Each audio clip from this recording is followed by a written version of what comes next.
Welcome back to making a UE5 tutorial every day for the rest of my life. It is day 25, and today you can probably see this little spotlight here. We're going to be making a light flicker. So if I press play, you can see it is flickering. Very useful for things like in horror games and the sort. So let's get down to it. So to begin with, I'm going to close this one down because we want to make a new one. So we're going to right click, create a material. And we're going to call this light flicker toot, and we're going to open that up. Once we've got the main tutorial, we're going to set this to light function, and we just need a few nodes. This is like such a quick and easy tutorial to kind of get going for you guys. We'll create a scalar parameter by clicking S and holding S down and clicking, and we'll call this flicker speed. And I'm going to set it to 2, not 20, just so that it's a bit slower than the one I had in the world.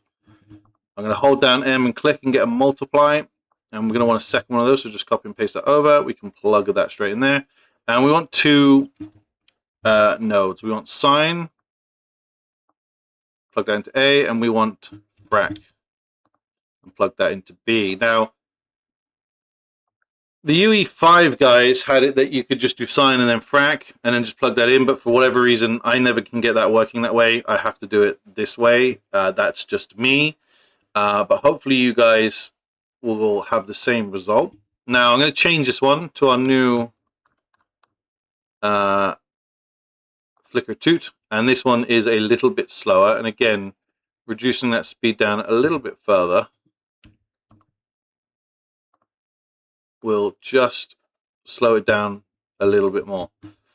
Using blueprints and things and the like, you should be able to have it a bit more control over it.